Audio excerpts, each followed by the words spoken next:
Dear brothers and sisters, hope you are all safe. Today, let us see some verses from the book of Psalms. Psalms chapter 2, verses 3, 4, and 5. Let us burst their bonds apart and cast away their cords from us. He who sits in the heavens laughs. The Lord holds them in derision.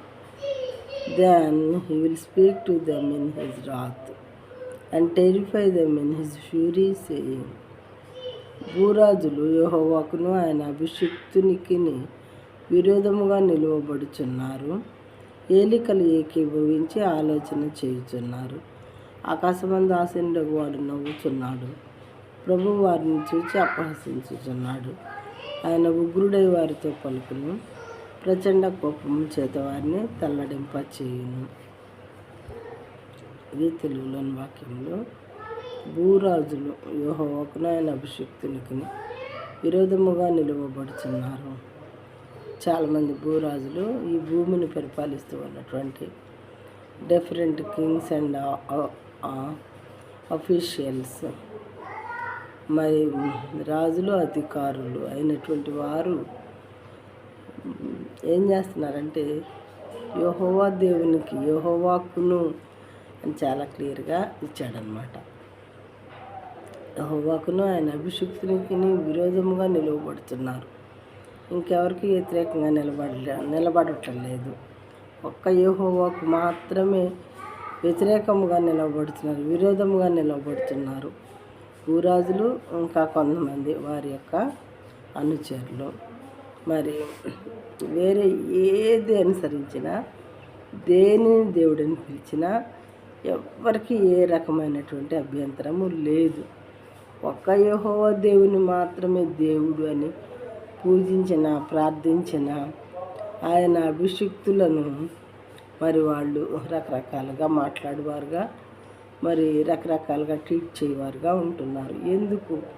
ఎప్పుడైనా మనం ఆలోచించామా? ప్రపంచ దేశాల్లో ఉన్నటువంటి అనేక మంది ప్రజలు ఉంటున్నారు కదా.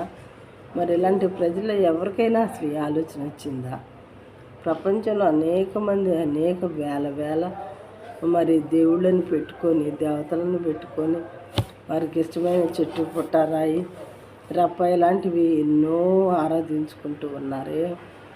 ఎవ్వరి జోలికి ఎవ్వరూ వెళ్ళట్లేదు. అవి చేసి వాళ్ళు ఎన్ని చేసినా కానీ ఒక్క యెహోవా దేవునికి ఆయన అభిషిక్తునికి మాత్రమే విరోధంగా నిలబడుతున్నారు. ఎందుకని అని ఎవరైనా ఎప్పుడైనా ఆలోచించారా? ఆలోచించకపోతే కనీసం ఇప్పుడైనా ఆలోచించడం స్టార్ట్ చేయండి. ఏలికలు ఏకీభవించి ఆలోచన చేయుచున్నారు. ఏలికలు అంటే పరిపాలించేవారు, ప్రజాపతులు అన్నమాట. ఏకీభవించి వాళ్ళు ఆలోచన చేస్తున్నారంట. వీళ్ళని ఏ విధంగా వాళ్ళని మరి అలా ఆ దేవునికి పూజ చేయకుండా, ప్రార్థించకుండా చేయాలా అని. అయితే దేవుడు ఏం చేస్తున్నారు? వాళ్ళు ఆ రకంగా చేస్తూ ఉంటే దేవుడు కూడా ఒకటి చేస్తున్నారు. అంటే ఏంటది అంటే, ఆకాశమందు ఆసీనుడగు వాడు నవ్వుచున్నాడు. ఈ దేవుడు భూమి మీద ఆసీనుడైన వాడు కాదు, ఆకాశమందు ఆసీనుడైనటువంటి దేవుడు. ఆయన ఉన్నత పరిశుద్ధ స్థలములలో నివసించేటటువంటి దేవుడు.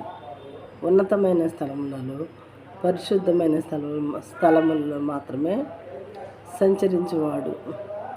ఉన్నత పరిశుద్ధ స్థలములలో సంచరించు దేవుడైన ఆకాశమందు ఆసీనుడైన వాడంట నవ్వుచున్నాడంట.